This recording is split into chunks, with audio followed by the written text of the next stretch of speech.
let's talk about Ozai as a Dark Father figure.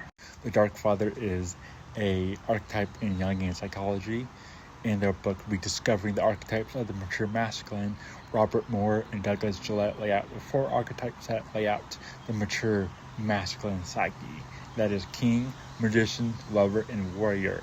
The Dark Father is the sum of the shadow of the king, both the positive and negative charged shadow. Robert Bly, in his book I Am Drawn, a Book About Men, talks about how the Dark Father is the final test, the final obstacle into manhood and the rites of passage rituals. It's also Kronos eating his sons. It's also the All-Father Odin with his one eye that he gives up for wisdom.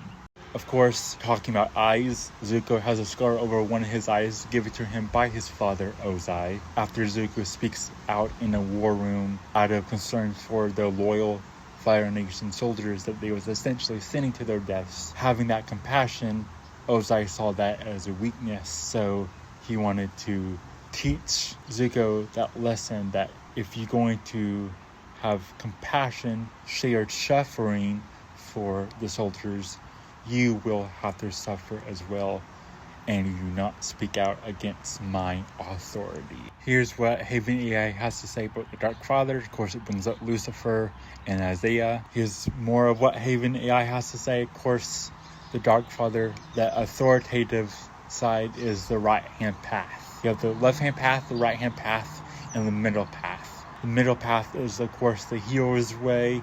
It is Jesus's way, the narrow path. It is the synthesis of the left and the right. It also brings up Roman 11:22. George Lucas was inspired by the monomyth, the Jungian Joseph Campbell hero's journey side of storytelling, and Darth Vader is the Dark Father for the hero Luke. And of course, Luke is played by Mark Hamill, who also voices Ozai. And Dante Bosco, the voice actor of Zuko, has talked about the parallels of Zuko and Ozai and Anakin and Luke, even when they was recording the series initially. We should also note that Ozai's treatment of praising Azula and casting out Zuko is also mythological and biblical resonant. Like Cain and Abel, even you could say, since we're talking about Odin and One Eye, Thor and Loki, Avatar is all about balance. And when you're out of balance, you're overtaken by your shadow. So that's why Ozai is overtaken by the Dark Father archetype. He's the tyrant, right? Avatar is all about balance. Of course, it's inspired by a lot of Eastern culture and philosophy, spirituality, like Taoism. So when you're out of balance, of course, you are overtaken by your shadow. That's why Ozai is overtaken by his shadow, the Dark Father, the tyrant. Again, the right-hand path, which is the extreme. One side of the extreme, just like the left-hand path is its own extreme. The middle path, the narrow way, Jesus' way, the Buddhist way.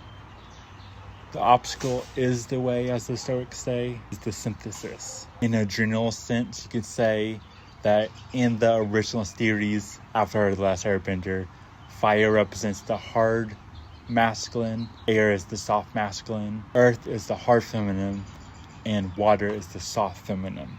We can see this in the final fight. Aang is wearing his Airbender sash and Fire Nation pants, the soft and hard masculine. He has mastered all 4 elements. He has fully come into his own. So his final test of his rites of passage is to defeat the Dark Father, to defeat Ozai. Ozai even says, "But you're just a boy, you're just a child." He underestimates Aang, even though he has fully synthesized all the elements.